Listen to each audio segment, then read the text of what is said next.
Hello and welcome to another ranking video. This time happening in the middle of the summer heat. So I'm sorry if I'm a little bit sweaty, but what can you do? So a while ago I made this video where I ranked my favorite comic characters. But I also wanted to make another one where I rank my favorite graphic artists. But then I thought, let's do it differently. First, let's have a look at storytelling and script writers. And yes, some comic artists always badly need script writers, well, and some actually don't. And some do both. They can create a good story on their own, while also working on a project with a writer. So, let's get on with it. This top 15 list is dedicated to the storytellers, at least those that I know or like. So, this is of course super subjective. It's kind of ranked, but only very mildly, to be honest. But let's switch into the vertical perspective now and begin. Number 15. Claude Auclair, Simone de Fleuve, Mélis. This may not be my favorite Simone de Fleuve story, but it is the one where I recognize a significant quality of writing on Claude Auclair's part. This here was the fourth Simone de Fleuve story, and it takes place in a swampland, which is probably Vendée, a region in the west of France, famous for its marshes and swamps. But it is a place where Claude Auclair grew up when he spent time with his grandmother. So Simon arrives in the rain at a lonely cottage where a woman called Mélis and her adult daughter Iliane live. After some trepidation, they give Simon shelter, and a difficult triangle between them develops. But in some sense, this is probably the most fantastic of the Simone de Fleuve stories, because of all the things that happen in a swampland. The story has a very dark, gloomy mood, almost mysterious, and there is also this sense of alienation and isolation, which is part of the overall atmosphere of these stories. The loneliness many of these people endure after humanity has been decimated to much lower numbers. And to avoid the danger of prowling gangs and tyrannical warlords, many people choose to live away from the hassle, but that sometimes comes at a cost of sanity. And one can only imagine how unusual and gobsmacking this story must have appeared to the readers when it was first published in the issues of the Tintin magazine in 1975 and 1976, because this was not stuff for children. Number 14. Éric Arnaud, Siggy, with the graphic art of David Morancho. So Arnaud and Morancho already worked together on the impressive series Sarah Lone, and Siggy is their latest story, and I find it just amazing. Right now there is only one issue out there, but I know they are already working hard on volume 2. Siggy, her name is actually Sigrid Hassler, is a German race car driver and a bit of a suffragette. But her successes on the racetrack provoke a lot of misogyny, and so she gets pushed out of the racing circuit and her qualification gets revoked. But she comes up with a new adventure: to drive a car around the world together with her car mechanic and assistant. Once the adventure begins, things barely ever go as planned. Particularly because those years mark the rise of the Third Reich, and the Nazis have their own agenda in this story. The comic is heavily inspired by real-life events of the German autoracer Clairenor Stines. And if you love the 20s and 30s exotica with this sense of departure and adventure, then this is a great comic for you. But it might still take 2 or 3 years to get finished. Number 13. Jean-Pierre Gibrat, Les Sourcils, and Le Vol du Corbeau. These two interconnected stories, printed in 4 volumes, take place in France during the German occupation. It is about 2 sisters and about the way they experienced those months and years. The other interesting difference is that the first story, Les Sourcils, takes place on the countryside in a small, somewhat sleepy town, while the second story, Le Vol du Corbeau, takes place in Paris. So both stories, while related, have a very different vibe. But they both beautifully describe the life of common people during the war, with all the picturesque details. At the same time, there is the giant canvas of the World War behind the story and how people deal with the impact history has on them. So there is betrayal, weakness, and the fear, but also strength and trust. This is about the resistance, but also about the informers and the snitches, but also about those who prevail the oppression. Gibrat is an amazing graphic artist who meticulously creates this entire world around you. So it is a mixed bag somehow, because the general mood of the stories is rather dark and gloomy, but there is also all the beauty in the small things in people's lives. And there is a strong sense of sensuality that never gets tacky and tasteless. Gibrat's style of drawing is very advanced and versatile. His characters have very expressive features, and his body movements and posture is always dynamic and almost jumping at you from the pages. His use of watercolors, tempera and oil colors certainly lends the comic a strong artistic touch, but also adds a lot to the overall atmosphere of the story. Number 12. Hergé, Le Secret de la Licorne plus Le Trésor de Rackham le Rouge. So this is certainly the oldest comic in my list here, written by Hergé during World War II. It solidifies his strategy to create Tintin as a vehicle for pure escapism, free of political or Christian messaging. The first part is actually the more rapid one. It is a breathless chase mostly taking place in the streets of Brussels, where Tintin, Milou and Haddock try to solve a 300 years old secret involving Captain Haddock's ancestor and a mysterious treasure. While the second part is a maritime adventure and brings a full dosage of exotica, while being a rather calm, almost meditative story about the protagonists exploring a tropical island. This double feature is certainly a great entry into the world of Tintin, if, for some reasons, you never read any of those stories before. Together they represent the full spectrum of Hergé's adventures, having a lot of action in the first volume and a lot of exotica in the conclusion. But of course, always heavily seasoned with humor and sarcasm. Number 11. Juan Díaz Canales, Equatoria, with the graphic art by Rubén Pellejero. So, Canales and Pellejero picked up the baton of Corto Maltese, and I think they are an amazing choice. This here is a wonderful script with a rather young Corto Maltese, since the story is placed in the year 1911, so about 2 years before the events of the Ballad of the Salty Sea. This volume is a journey through Africa, beginning in Alexandria and then traveling south to Zanzibar. A part of the story takes place in the Equatoria province in the south of Sudan. The comic has certainly a bit of a Heart of Darkness vibe to it, in reference to the famous novel by Joseph Conrad. Juan Díaz Canales proves beyond doubt that he can evoke the spirit of Hugo Pratt in a truly authentic and delightful way. And don't get me started on these great drawings by Rubén Pellejero. Number 10.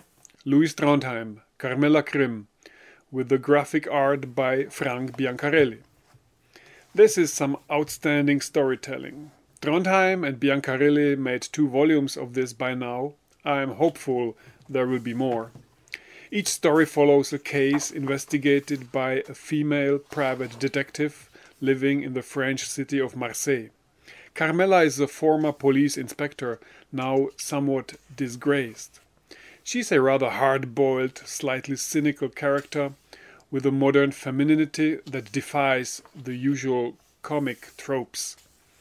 But it is also the city of Marseille who is a major protagonist in these stories. We encounter not only the criminal underbelly of the city and the even more criminal world of rich elites, but also all the shades of grey in between. And Carmela has to maneuver her way through, not always knowing for certain who is a friend and who is a foe. Number 9. Pierre Christin, Lena, with the graphic art by André Jouillard. A fascinating story from the world of spies and diplomats. Lena is an operative for the French intelligence service, but these stories beautifully refuse to give you any detailed exposition on her background. This comic pushes you entirely into the role of a fly on the wall.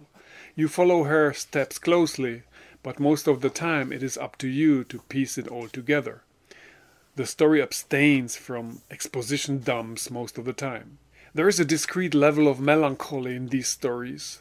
Lena seems to have a traumatic past, but you would barely notice. She is very restrained in her own way.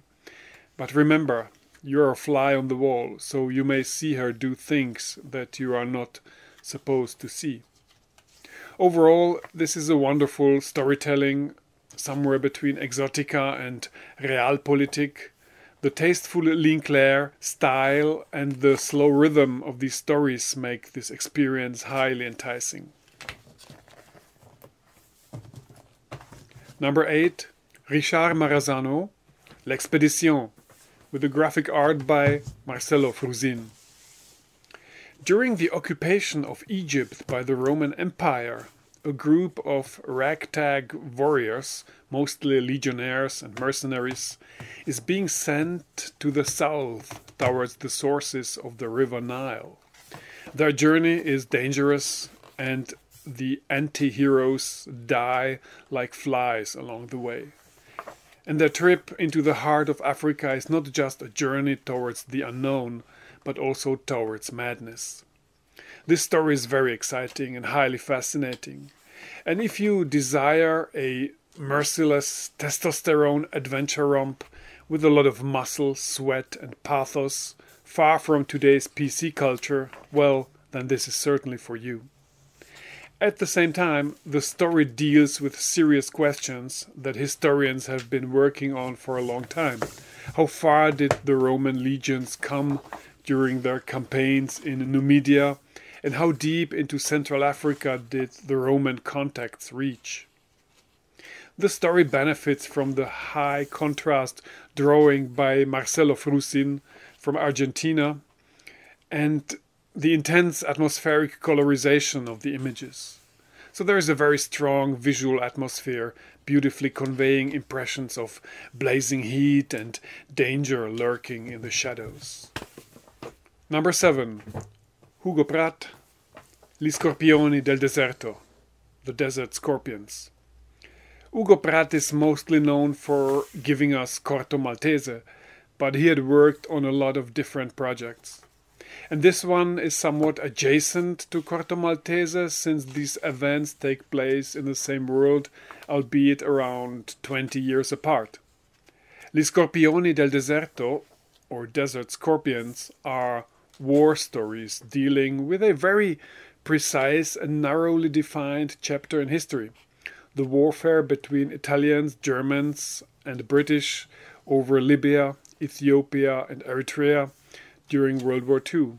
The Long Range Desert Group was a historical unit under the command of the 8th Army, sometimes called the Army of the Nile. And they actually did have a scorpion as their crest or coat of arms. We follow the adventures of Captain Koński, actually a man of Polish heritage, who leads a unit within the Long Range Desert Group.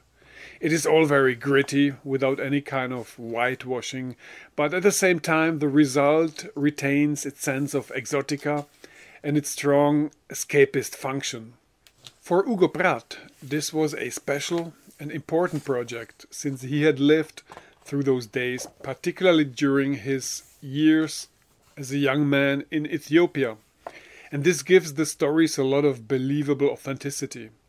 But this comic is also an amazing, adventurous escapade, highly recommendable to all those who like stories taking place in the desert, or who like Militarica comics in general. Number 6. Greg Rucka, Whiteout, with the graphic art by Steve Lieber. This is obviously what one could classify as a cult comic with a strong fan base, and a lot of it is thanks to Greg Rucka's formidable script. These two stories are not only extremely authentic and have this gritty realism about them, at the same time it is a great adventure within the realm of the eternal ice. You, the reader, gets thrown into this world of polar stations, following Carrie Statcott during her dangerous murder investigation in this very unlikely and unusual place. And the storytelling never misses a beat. The script is incredibly competent. Many things happen that are not exactly predictable, and U.S. Marshal Statko is one of the most interesting and fleshed out characters of comic history. Steve Lieber's visual style is dynamic and intense and perfectly captures the angst and trepidation of this hostile environment, and his use of screen tone and halftone is one of my favorite of all comics. Whiteout is an incredible page-turner and probably one of the most suspense-packed comics ever created. There are unfortunately only 2 volumes, and both artists sometimes titillate the possibility of a third one, but at this point I'm a little doubtful that this will ever happen. Number 5. Enrico Marini, Les Aigles de Rome.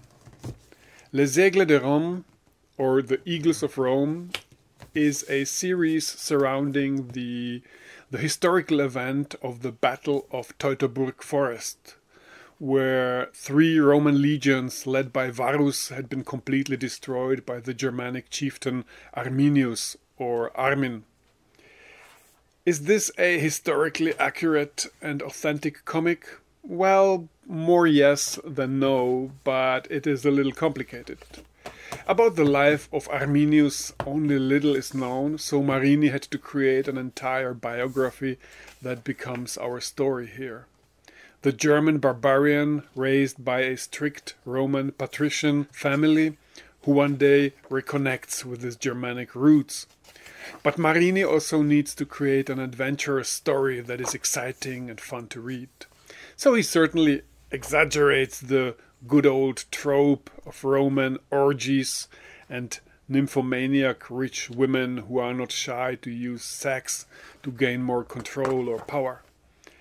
And a Roman cliché like this is rather a result of 19th century projections and wishful thinking more than it was actually a reality in the antique days. That being said, Marini is very good at creating an authentic and believable interaction amongst Roman senators, aristocrats, generals and legionnaires in a way that feels very plausible. So despite his tendency to show us the most beautiful naked ladies in constant heat, his approach towards an historical atmosphere is very convincing. And there are a lot of clues how things probably went down in those years and how the Roman Empire was organized. And the whole story, this whole world he has created is so great that last year Marini actually started to continue the storyline after the events of the Teutoburg battle, which originally marked the end of the 5 volumes journey. But the sequel is great. And why not? The Roman world is brimming with history, so why stop? Number 4. Vittorio Giardino, Rapsodia Ungherese and La Porte d'Orient. Giardino is one of those graphic artists who indeed didn't need a scriptwriter. But it also means that his books are coming slowly and it often takes years to create a sequel. His drawing style is quite immaculate. He has this highly precise Art Nouveau and Art Deco thing going on, which beautifully dates the pages of his story exactly into the time period they belong to. His storytelling is exciting, but it requires the reader to pay a bit of attention to who is who, so some scrolling back through the pages might be necessary if you should lose the plot. Max Friedmann is a secret agent working for the French, who actually seeks early retirement from the company in the calm and peace of Geneva, but he gets drawn back into the great game. Because these events take place in the years of 1937 and 1938, in an era of incredible political tension between France, England, Germany, the newly born Soviet Union, cities like Istanbul and Budapest have become hotbeds for spies and political fugitives. Everybody seems to observe everybody, and political assassinations happen on a weekly basis, while the spectre of the approaching war in Europe keeps looming over the events. For me, he is the most precise Auclair artist, and next to Hugo Pratt and Attilio Micheluzzi, one of the great Italian comic artists. Number 3, Daniel Klaus, Patience. So I wanted to have a story by Klaus in this list, who might simply be a genius in my book. So I had to struggle which one to pick, mostly choosing between Daniel Boring, Monica and Patience. In the end, I picked up Patience. There is something about Daniel Klaus that makes him a subgenre of his own, and this unique feature certainly lies in the highly intelligent writing. Klaus is mostly an observer of the world, of the people around him. Someone once said, "You have always to be careful what you say around Klaus, because you never know if it won't appear on the pages of a comic book one day." Daniel Klaus' stories beautifully oscillate between dark humor, absurdism, and social commentary. He has this deep sense of the human psyche, and he's not afraid to evoke thoughts that other people prefer to keep buried. His protagonists are often flawed people, sometimes complete losers, to be honest, sometimes just unbalanced personalities seeking some elusive resolution of their lives, which manifests in simple desires like having a normal relationship. But there's also a strong sense of futility in these stories and a mirror towards a modern consumer society that keeps promising but rarely delivers anything useful. The characters of Klaus are usually more assholes than heroes, and to say that there are many meta moments in these books would be an understatement. Klaus loves to tear down the fourth wall and to include the reader in the discourse, whether the reader likes it or not. In the case of Patience, Daniel Klaus tackles a storytelling format that is always promising, which is time travel. But he of course tries to stretch the possibilities of these ideas to their absolute limit and drags you into a psychedelic whirlwind with shocking revelations. But at the same time, there is also a sad notion in the air about a man's effort to change the past so he can avoid the biggest tragedy of his life and the heartbreak it entails.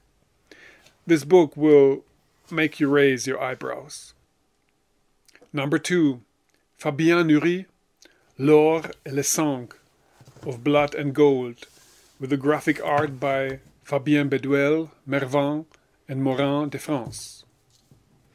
This storytelling is sublime.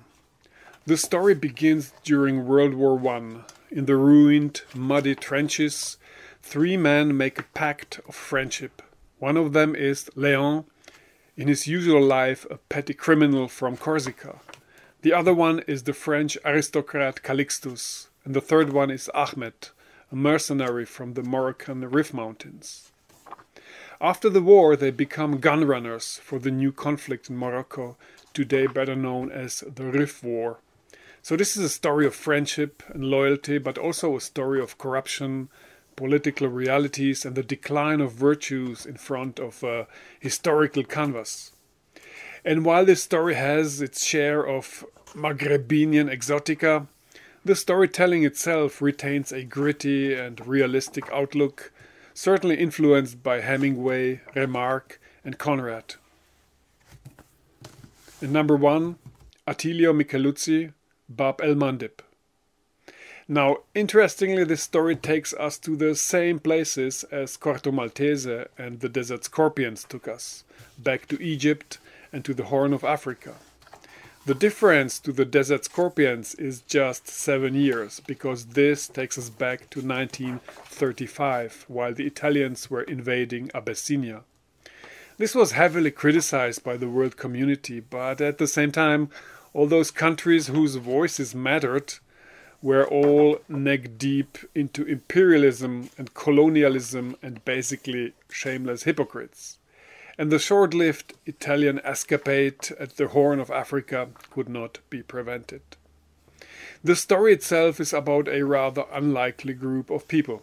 A British officer, an Italian writer and leftist intellectual, an Egyptian nightclub dancer who is actually a spy, and another woman who is a British adventurer, traveler and a socialite. They are in the possession of 2 armed vehicles stolen from the British and the Egyptians, and they are driving them across Egypt with the intention to deliver them to the Ethiopian resistance around Emperor Haile Selassie.